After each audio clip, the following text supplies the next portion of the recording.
What's going on, guys? Welcome back to the channel. Today is a sad day. Today's a very sad day.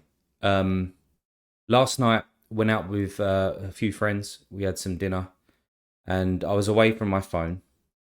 And then I come back home and open my phone, check some messages, etc., and open Twitter, and I saw some very sad news.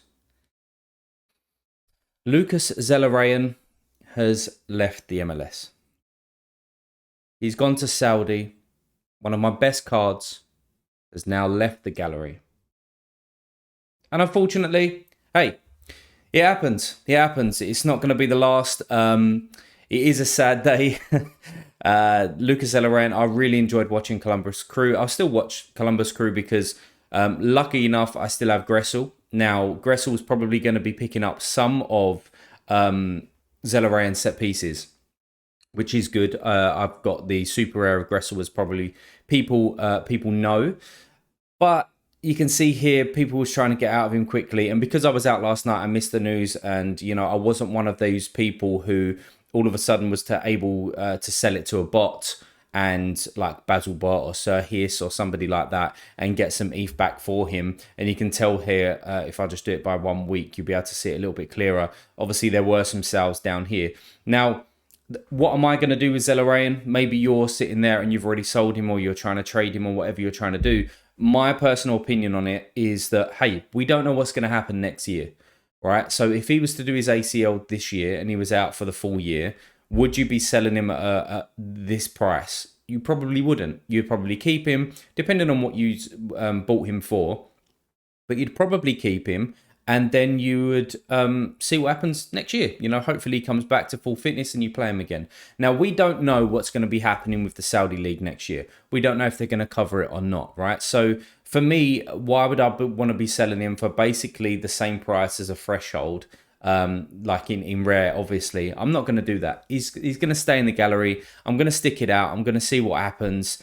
And yeah, we just got to see. We just got to see. But looking back on him, I spent 0.6 ETH on him.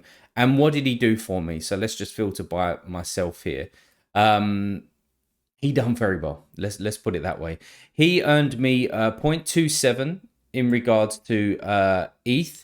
And then you can't see it there because my camera is actually covering it. But in terms of cards that you'll see all here, it was the equivalent value on that day of 2.1 ETH. Now, I can tell you that all of these cards, Gene Motta, Brandon Bayer, Velasco, Bernabé, all of them, I sold within a kind of week or two of having them. So I would probably say that in total, I made around about 1.8 ETH out of this card. Take away what I paid for him, I've earned 1.2 ETH. So Zelarayan has absolutely done wonders for my gallery, and it's just a sad day that he's gone, and I won't be watching him anymore. But hey, leave a comment down below as to whether you have Zelarayan, what you plan on doing with him. Have you already traded him out? Did you manage to get a bot and do a trade as soon as the news broke? But yeah, I did miss it last night. So goodbye. Thank you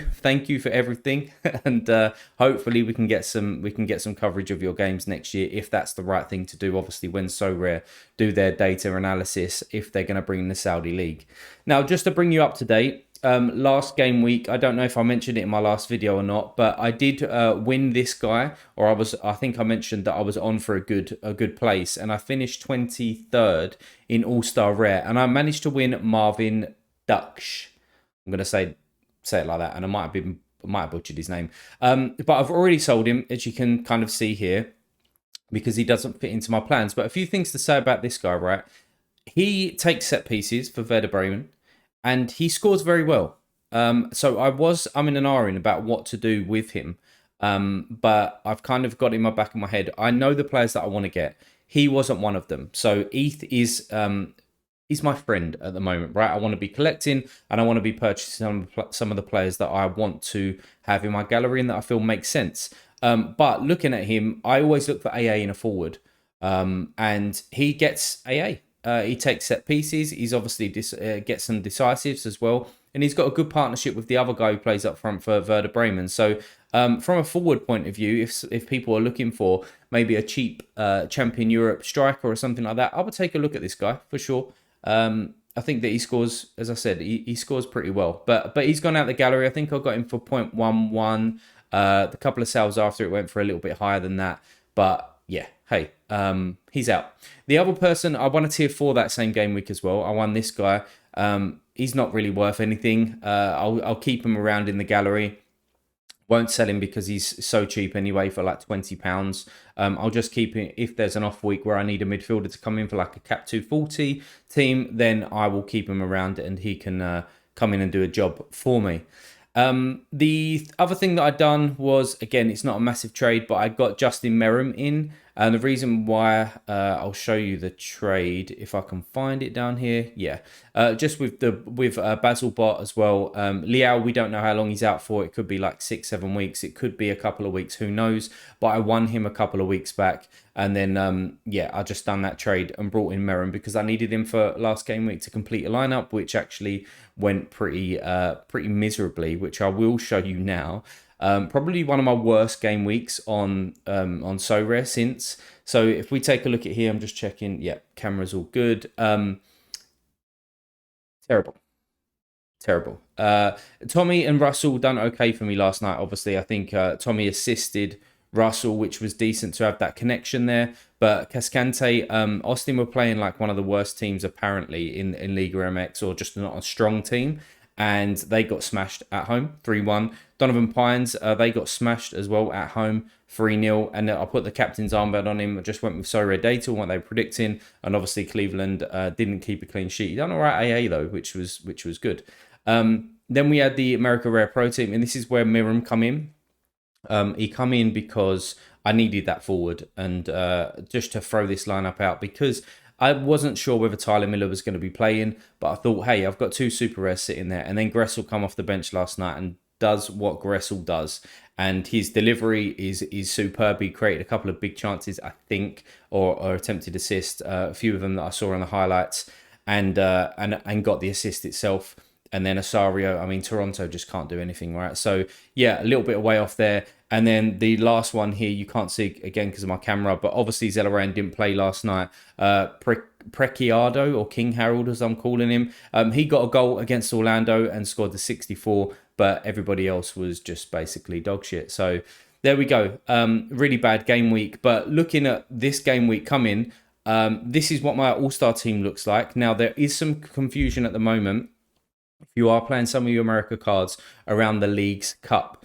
Now, I believe, and that's what probably that notification is that you're seeing there, Sorare has just communicated exactly what games are covered in which game week. So make sure you go back in there, look at your lineups, make sure that you haven't had a player that's moved out a game week as well, because you definitely don't want that. But this is what I'm running. We've got Unistal, we've got Smal as that 20 stack there. We've got Carlos Hill as the captain alongside Abu. So there's a kind of a little stack going on there. And then Herrera is actually playing at home here. And we know that Herrera is decent at home. And then this is the lineup, and I haven't confirmed it yet because I've got Savarino, the one of listed on the market at the moment. But down here you can see, or you can't see, it's Pablo Ruiz, and then with Savarino as well with the armband. We've got Buanga because LAFC are coming into the fold now after they had like the buy from the group stage. So Buanga comes back into the team. We've got Pines in there, and we've got Steve Clark. I might try and look at a deal in the next hour and a half. Before the deadline, see if I can get in another defender there, because I'm not really confident about Pines playing away at Philadelphia, and it feels a shame to use like 3 kind of big players here, and then I'm not confident on the defender. So if it makes sense for my gallery, I will change that and I will have a look. But yeah, just a quick update, guys, and as we said, it is sad to see Zelarayan go, but hey, as I said, he's not going to be the last, right? He's definitely not going to be the last. If you like the video, hit the like button. If you want to see some more, hit the subscribe button. And as always, guys, I'll see you in the future.